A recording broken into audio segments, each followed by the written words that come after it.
Hello and welcome to part 3 of my Fire Red Omega Nuzlocke. Last time we took on Misty, now we're heading to the SS Anne and taking on Lieutenant Thunderbolt. Well, right off the bat we have a new Pokemon to catch down in Route 5 and I got a Meowth. Meowth kinda sucks, but he was a straight up G in the cartoon. Meowth, that's right! And I called this Meowth Garfield. Yes, I know, I'm very original. Moving on to Route 6, we have another Pokemon to catch, and down here I caught a Lotad. I do actually kind of like Lotad, and his final evolved form is fucking cool. You can't go wrong with Ludicolo. And I decided to call this Lotad Santana after the Mexican-American musician, because, you know.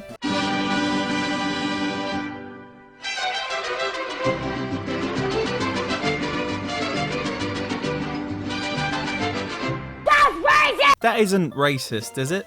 Nah, I'm sure it's fine. But we're not done here yet. There's some grass in Vermillion City, so let's see what we get here. And we got a Apom. I actually really wanted an Apom when I first played Pokemon Gold, and when I finally got one I found out it sucked. Not really that excited about this one. This Apom shall be named Diddy Kong, cause, you know, he's a monkey and shit. In Route 11 I got a Spearow. Now, I really hate Spearow. What a crap Pokemon. It's like a shit Pidgey, and Pidgey is already shit to begin with. And I called him Oi Oi Oi, because at this point I was honestly running out of ideas for names. So, from this point on, all the Pokemon that I don't have awesome names for will be named after you guys. And there's still one more place we can hit up for Pokemon, the Diglett Cave. God, I wonder what Pokemon we're going to get in here, because I honestly have no idea what we're going to find in here. Oh, here we go. Oh my god, a Diglett. I never expected to find a Diglett in the Diglett Cave. This is absolute madness. I thought I was going to get a Rayquaza or something. Weird. And the first subscriber to become a Pokemon on this run is Mr. Pizza. Congratulations, mate. Diglett is a pretty awesome Pokemon, to be fair. Don't worry, in the next episode a lot of you became Pokemon. With that bollocks out of the way, I think it's time we headed to the SS Anne.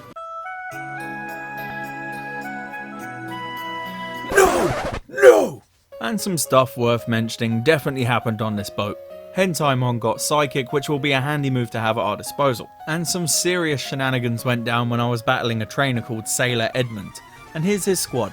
Doesn't look like much, does it? Well, it isn't, but what can I say, I'm stupid. And the first Pokemon he sent out was his Meditite, and I had me set to the first Pokemon, and I'm not exactly a good matchup for Meditite. But to be honest, no one in my squad was really a good matchup for this Meditite. So I decided to give our number 1 bug boy Bongzilla a go at him. But he took a confusion on his entrance that didn't do too much damage, but it confused him. Instead of risking it with the confusion, I thought I would just send out Hentaimon to take care of this Meditite. And Hentaimon got a good hit with Magical Leaf that took 3/4 of its health. But then the Meditite used our old friend Swagger on Hentaimon, and I know how this game goes. So I sent out my one monkey cleanup crew Retro Boy to finish this git off. Retro Boy did take a confusion on the way in, but it only took 1/4 of his health, and luckily it didn't confuse him. And because it would take 2 more confusions to kill Retro Boy, I went ahead with a Mega Punch, and of course, it missed. And Meditite hit Retro Boy with a confusion.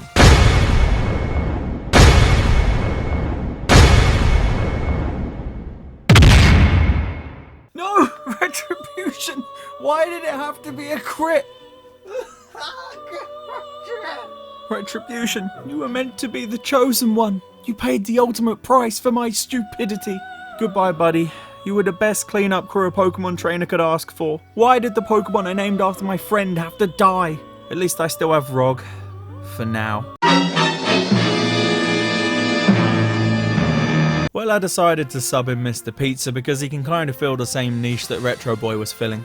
You've got some big fucking boots to fill, Mr. Pizza. I did a quick level grind to get Mr. Pizza up to the right level, and during the level grinding he actually evolved into Dugtrio, which is good because Diglett is fragile as fuck. So he could do with a bit more bulk. I mean, Dugtrio isn't much better on the bulk front, but it's better than Diglett, I guess. With the rest of the SS Anne cleared, it's now time to take on a Smeg again. And here's his squad. It's the same as the last time we fought him, except everything's evolved. I first sent out my boy Rog because I knew he would be using his Golbat first, and Rog destroys him with a single Thunder Punch. Next up is a Smeg Scramble, and this time Rog went to work with his Ice Punch, and his first Ice Punch froze the bugger. And mockingly to finish off the Gramble, Rog used the Karate Chop. Then a Smeg sent out Kadabra, which was no match for the mighty Ice Punch of Rog, and he was dead with 2 Ice Punches. And last up is Rog's archenemy Jinx, and she was no match for 2 Thunder Punches from Rog. No one is a match for Rog and his tingly fists. His words, not mine. After giving the captain a ruddy good jerking off for the cut HM, we say goodbye to the SS Anne.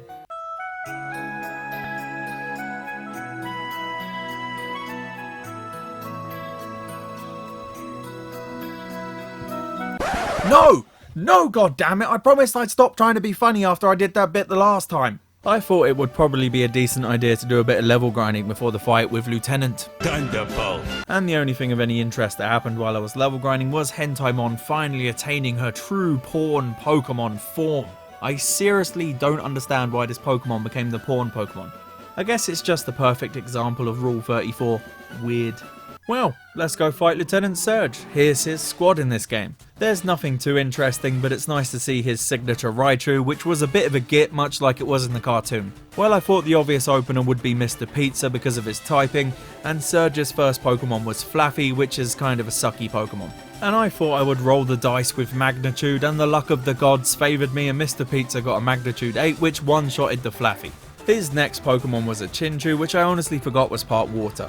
And I again just rolled the dice with Magnitude, but this time the luck of the gods were not on my side, and I only got a Magnitude 5, which still did a good 3/4 of Chinchou's health. But Chinchou came back at me with a Water Pulse, which I rather stupidly wasn't expecting, and this did a good half of Mr. Pizza's health, and confused him. I'm really starting to get sick of confusion on this run. And because Mr. Pizza was confused and one hit away from being murdered by the Chinchou, I decided to send out Bongzilla to give him a go in a big battle for once. And as is par for the course on this ROM hack, Surge of course healed up his Chinchou to near full health. But it doesn't matter, that just gives the mighty Buglord a free entry without getting hit. And Bongzilla uses his mighty ultimate move Twin Needle, which does slightly over half of the Chinchou's health.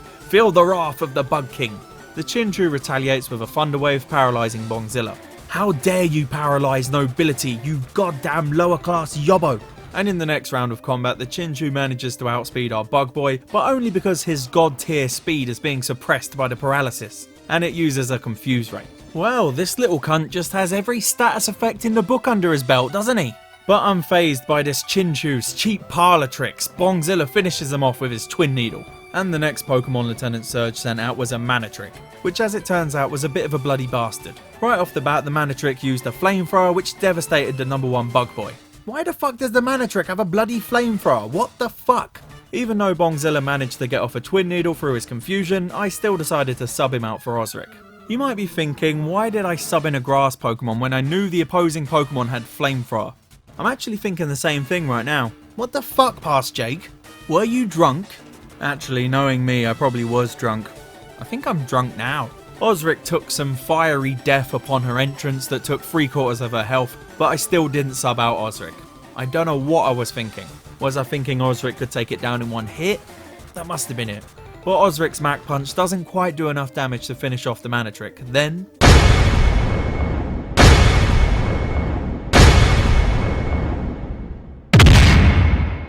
No, Osric! I've lost 2 of my favourite Pokemon in this squad in one episode, through massive bouts of stupidity on my part. Rog will get revenge for you, Osric. Take that Karate Chop, you goddamn son of a bitch! Poor Osric. Well, next up is Jolteon, and I used the Karate Chop on him first, and it did fuck all damage. Then I tried an Ice Punch on it, which also did fuck all damage. But this didn't really matter, because the Jolteon only seemed to use Pin Missile on us, which basically did no damage. And Rog slowly killed it with his Fists of Fury. And the next Pokemon Surge sent out was his signature Raichu, which was, as you expect, a massive bastard.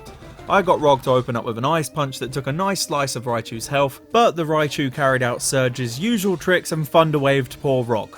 And the paralysis took effect straight away, stopping Rog from attacking, and the Raichu used a Focus Punch, which is a fighting move, and it really did quite a lot of damage to Rog, but not quite enough to kill him. At least Rog got a paralysis on him when he hit him with Focus Punch, so that's handy for later. With Rog so badly injured, I switched in Hentaimon, and luckily for her, Lieutenant Surge used a full heal, so she didn't get hit on the way in. And I used Psychic on the Raichu, and this absolutely mauled what was left of its health, and now the only Pokemon standing between me and the third badge was a Magneton. And the Magneton did paralyze Hentaimon, but he was just no match for Psychic. Even if Psychic was not very effective, it took him down in 2 hits, and we now have badge number 3 under our belts. And I now think it's a good time to pay our respects to Osric. Osric, buddy, I'm gonna miss you. You really were a star turn in this Nuzlocke. I didn't expect to like a Shroomish, and then later a Breloom as much as I did. You were really awesome. We've lost 2 really good Pokemon today, and I suspect they won't be the last deaths on the road to ultimate victory, but their memories will live on. Salute. And on that somber tone, it's time to bring the 3rd episode of this Nuzlocke to an end. If you're enjoying the series, please don't forget to like and comment because it really helps the channel out and I would really appreciate it. In the next episode, we'll be going through the Rock Tunnel and taking on Erica. Oh, and a lot more of you will be becoming Pokemon. But anyway, thank you for watching and I will see you later.